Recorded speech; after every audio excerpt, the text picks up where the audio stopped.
दिव्य प्रसंग पदार्पण करें। पिछली बार की कथा में किस प्रकार हनुमान जी ने श्रीलंका का विध्वंस किया, मां सीता जी को कुशल क्षेम श्री राम जी का दिया, वहां संदेश लेकर उनको दिव्य बंधाकर हनुमान जी समुद्र के इस पार आ गए हैं और सब वानरों सुग्रीव को मिले हैं और अब सब लोग सुग्रीव राजा के साथ जामवंत जी के साथ भगवान श्री राम के पास चल रहे हैं। यहीं से आज का हम प्रसंग लेंगे। भगवान श्री राम लक्ष्मण जी के साथ प्रवशनगिरी में स्फटिक शिला पर बैठे हैं। तो दूर से उन्होंने उनको वानरों को देखा है आते हुए। यही आज का प्रसंग है, किस प्रकार से उनसे भगवान श्री राम हनुमान जी से की भेंट हुई है और वो सारा जो प्रसंग है, आइए उसमें पदार्पण करते हैं।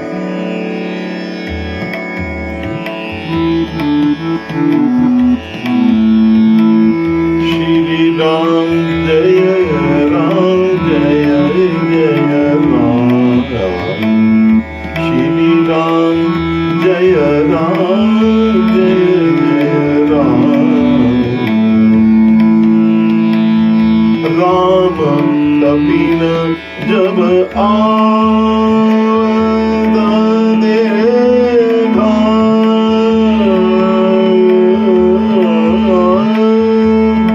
राम कपिन जब आवत देखा, आवत देखा, राम कपिन जब आवत देखा, किए काज मन हर्ष विशेषा, किए काज मन हर्ष विशेषा।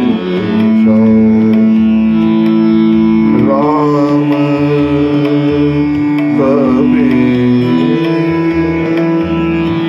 जब आवत देखा, जब वानरों को अत्यंत हर्ष में आकर जो संबित आनंद सिंधु सुख राशि राम जी हैं, उनको विशेष हर्ष हुआ कि मेरे भक्त मेरे बच्चे प्रसन्न हैं कि ये कुछ विशेष कार्य करके आए हैं। जितना कार्य कहा है उससे अधिक कार्य किया है, विशेष कार्य किए काज मन हर्ष विशेष। अब इस कार्य से श्री रघुवंश जी को उत्साह हुआ कि अब सुर काज की सिद्धि जल्दी होगी। वानरों में हर्ष भी है, आनंद भी है। अब उस स्फटिक शिला का वर्णन है जो प्रवशनगिरी में है, वहां बैठे हैं और जब स्फटिक शिला के पास वो कपि समूह पहुंचा तो सभी कपि जो हैं भगवान के चरणों में जैसे लौट गए, चरणों में पड़ गए। उस समय भगवान श्री राम ने एक एक वानर को, चाहे छोटा हो बड़ा हो, सबको बड़े प्रेम से मिले हैं और उनकी सबकी कुशल पूछी है। प्रीति सहित सब प्रीति सहित सब भेंटे, रघुपति करुणा पुण्य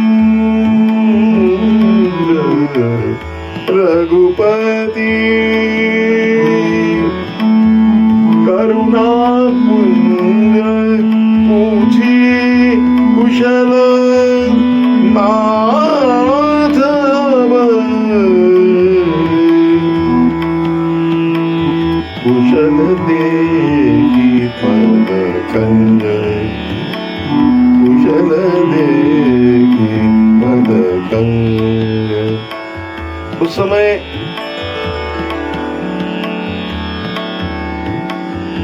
भगवान ने वो करुणा पुंज है, वो उनको ऐसे उनकी बात सुनने के लिए उन्होंने पूछा, भैया सब आप सब ठीक ठाक हो?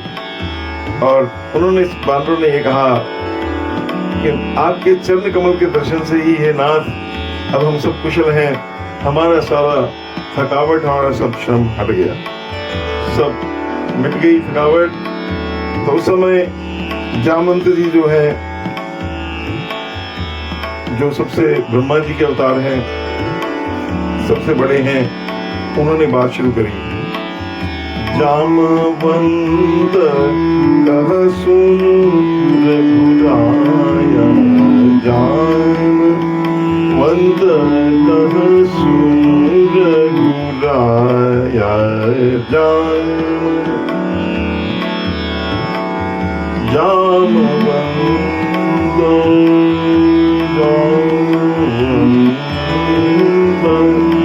कह सुनु रघुराया, जाबर नाथ करहु तुम ताया, जाबर नाथ करहु तुम ताया, ताहि सदा शुभ कुशल निरंतर, सुर नर मुनि प्रसन्नता सोई विजयी विनयी गुण सागर, तासु सुजस त्रैलोक उजागर, तासु सुजस त्रैलोक उजागर, प्रभु की कृपा भयंकर काजू, प्रभु की कृपा भयं सब काजू, जन्म समान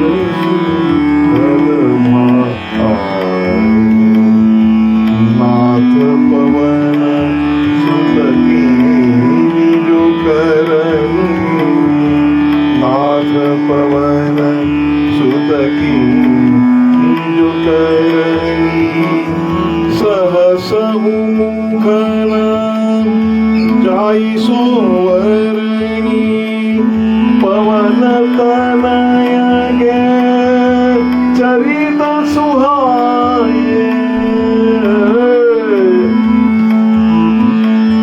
जामवंत रघुपति सुनाए, सुनत कृपानिधि मन अति भाए, सुनत कृपानिधि मन अति भाए, मुनि हनुमान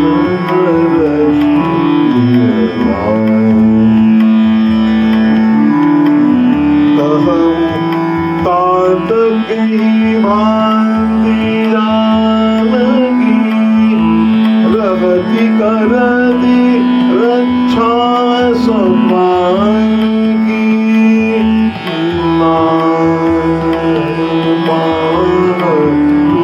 दिवस ज्ञान कुमार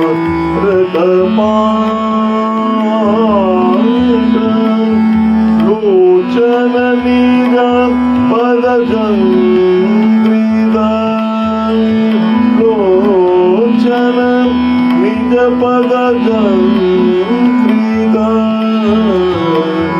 जाहि कान तेरी बात, जाहि कान तेरी बात।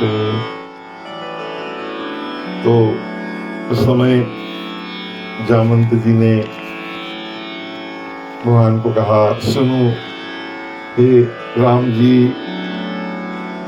जब वो भगवान इतने प्रेम से मिले कि जामवंत, अरे सुनो रघुनाथ जी सुनो, वो भेदभाव खत्म हो गए, ब्रह्म है जीव है, तो बड़े एक ही है आप समान, ऐसे राम जी है। राम जी को जो मिलता है, राम जी उसको अपना जैसा ही बना लेते हैं। तो पहले कहा सुनो रघुराय, हे रघुनाथ जी सुनो, फिर अपनी वो भूल जब पता चली तो बोले जा पर नाथ करहु तुम दाया। फिर कहा हे नाथ, आप तो नाथ ममता के बच्चे हैं। तो कहने लगे देखो राम जी, ये कार्य आपके लिए तो आपने हमारे पर दया करी कि ये कार्य हमें सेवा का कार्य दिया है, सेवक मानकर आपने दया की, इसी से ही हम यहाँ कुशल आ पहुंचे, नहीं तो नाना संकटों में अनाथ की तरह मर जाते। क्योंकि भगवान बात यह है, ताई सदा शुभ कुशल निरंतर, उसी की कुशल है, निरंतर कुशल है, उस पर सुर नर मुनि सब उस पर प्रसन्न रहते हैं। किस पर? जा पर सोई विजयी विनयी गुण सागर, तासु सुजस त्रय लोक उजागर। वही विजयी होता है, वही विनयी होता है, गुण सागर हो जाता है, उसी का सुजस तीनों लोकों में प्रकट हो जाता है महाराज। तो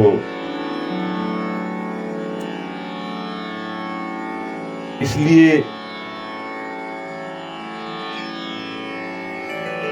विजयी विनयी, अब इसमें उन्होंने हनुमान जी का बताया कि आप हनुमान जी में दो विशेषताएं आपकी और मैया की कृपा से आ गई हैं। ये विजयी तो हुए हैं, लेकिन साथ विजयी विनयी गुण सागर, ये जितने विजयशाली हैं उतने विनयशाली हैं। ये बड़ा दुर्लभ है। और गुण के मंदिर हैं ये।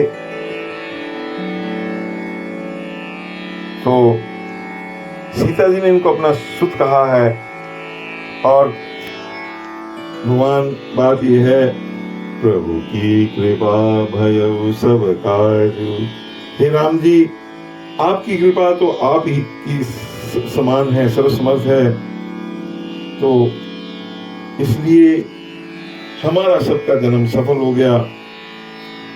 और जहां तक हनुमान जी की बात है, उनकी पवन सुत की शोभा मैं कैसे कहूं, उनकी जो उन्होंने कार्य किया उसको मैं कैसे कह सकता हूं। नाथ पवन सुत कीनी जो करनी, सहसहु मुख न जाई सो वरनी। उसको तो हजारों मुख वाले शेष नहीं कह सकते, मैं कैसे कहूं।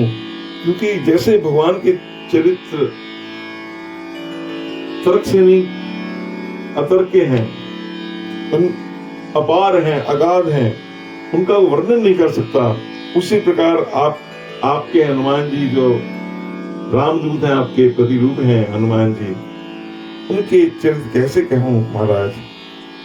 तो बस यही कह सकता हूं कि पवन तनय के चरित्र सुहाई। जो हनुमान जी के गोविंद चरित्र का गायन करता है, सुनता है, उसमें पवित्रता का विस्तार होता है। ऐसे ही चरित्र हैं। निज गिरा पावन करन कारण, राम जस तुलसी कहो। ये जो राम जस तुलसीदास जी कहते हैं, मैंने जो बखान किया है, राम का यश तो दिग्दंतर में फैला। इसको मेरे कहने से मेरी जो जीव है, मेरी जो वाणी है, मेरी जो लिखनी है, वो पवित्र हो गई, इसलिए मैंने कहा है। तो वो कहते हैं महाराज, हनुमान जी के चरित्र जो हैं वो तो अपरंपार हैं, अपार हैं, क्योंकि ये तो शंकरावतार हैं। अब देखिए, हनुमान जी शंकरावतार, हनुमान जी के चरित्र कहने वाले, सुनाने वाले ब्रह्मा जी के अवतार थे, जामवंत जी, और श्रोता साक्षात परमात्मा और ब्रह्म के अवतार श्री रघुपति जी और शेषावतार लक्ष्मण जी। तो भला उस कथा श्रवण का रस और उससे प्राप्त सुख का वर्णन कौन कर सकता है। सुनत कृपा निधि मन अति भाए, पुनि हनुमान हर्ष लाए। चरित्र सुनते सुनते ही लगा कि हनुमान जी को हृदय लगा लूं, पर जामवंत जी इस समय कह रहे हैं, इसलिए राम जी ने अपने को बड़ा रोक कर रखा हुआ है। और जैसी किसी प्रकार से वो हनुमान जी के चरित्र तब तक कंट्रोल किया, जैसे ही उन्होंने चरित्र कंप्लीट किए तो भगवान श्री राम जी ने उन अत्यंत प्रिय चरित्र और चरित्र नायक हनुमान जी को उन्होंने अपने हृदय लगा लिया। क्योंकि पहले सब बानरों में मिले थे, उसमें भी हनुमान जी थे, लेकिन अब हनुमान जी का जब चरित्र का बखान हुआ मेरे भक्त का, तो भगवान श्री राम जी परम हर्ष से भर गए हैं और उन्होंने उनको हृदय लगाया है। और फिर कहा, बेटा बताओ, कहु तात केहि भांति जानकी, करहति करति रक्षा। कहू का भाव कि वो जो जनक सुधा है तो अत्यंत धर्मशील है, वो अपने धर्म का पालन कैसे करती हैं? वो तो कोई ऐसा खाती भी नहीं, कुछ नहीं करती हैं। क्या खाती हैं, कहाँ रहती हैं, क्या सोती हैं, बातचीत क्या करती हैं? सो प्राण, मेरे प्राण तो जानकी जी हैं, वो कैसे उनकी रक्षा करती हैं? तो क्योंकि उनके प्राण तो मेरे में समाये हुए हैं, तो कैसे वो जीवन की रक्षा कर रही हैं? तो इस प्रकार से जामवंत जी ने तो सुनाया। अब राम जी हनुमान जी के मुख से सुनना चाहते हैं। तो उस समय हनुमान जी ने कहा, जरा भी विलंब नहीं किया कि नाम पाहरू दिव। पाहरू कहते हैं पहरेदार को, जो गार्ड करता है, रक्षा करता है। नाम पाहरू दिवस निसी। आपका जो नाम है राम, रा और म, ये आपके दो प्रहरी हैं महाराज। ये जिह्वा से उनका उच्चारण चल रहा है। राम नाम का प्रताप आप देखो। ये जो प्रहरी हैं, मुख और दो कान, इनमें हर समय राम नाम लेती हैं उनकी ध्वनि से। नाम पाहरू दिवस निसी। ध्यान, और आपका जो हृदय में ध्यान है, जैसे कपाट लगे, किवाड़े लगी हो तो कोई प्रवेश नहीं कर सकता, और प्राणों को बाहर जाने का रास्ता नहीं है, क्योंकि वहां पर ध्यान की कपाट लगी हुई है, ध्यान का किवाड़ लगा हुआ है। तो प्राण का मुख्य स्थान तो हृदय है। तो हृदय पानो, तो ध्यान रूपी किवाड़े दृढ़ लगने से वो बाहर नहीं प्राण जा सकते। इस प्रकार में लोचन निज पद जंकृत, और उनके प्राण नेत्रों से भी नहीं जा सकते, क्योंकि उन्होंने 8 द्वार उनके सब बंद पड़े हुए हैं। वो हर समय आपके दोनों द्वार अपने चरणों में जकड़ रखे हैं उन्होंने। और जाहि प्राण के बाट। तो इस प्रकार कोई ऐसी इंद्रिय नहीं है जो जहां से प्राण जा सके। ध्यान भी लगा हुआ है और हर प्रकार से वो आपका ही ध्यान जप कर रही हैं। अब प्राण छटपटा तो रहे हैं, लेकिन इसलिए भी प्राण नहीं निकल रहे ठाकुर रघुनाथ जी, क्योंकि आप अत्यंत दुखी हो जाएंगे, आप आपको संभाल नहीं पाएंगे, भानुकुल को कलंक लगेगा, इसलिए उन्होंने रोका हुआ है। दिवस निशी का भाव कि हर समय जानकी जी रात दिन निरंतर इस तरह आपका ध्यान जप युक्त अवस्था में बैठी रहती हैं। तो इस प्रकार जानकी जी राममय हैं, उनको मृत्यु, रावण, राक्षस, राक्षसियां, जो अधर्म है वो उनको छू भी नहीं सकता। इस प्रकार हनुमान जी ने मां सीता की जो दशा है उसका वर्णन किया है। आगे का प्रसंग फिर हम अगली सिटिंग में लेंगे। बोल सियावर रामचंद्र महाराज की जय।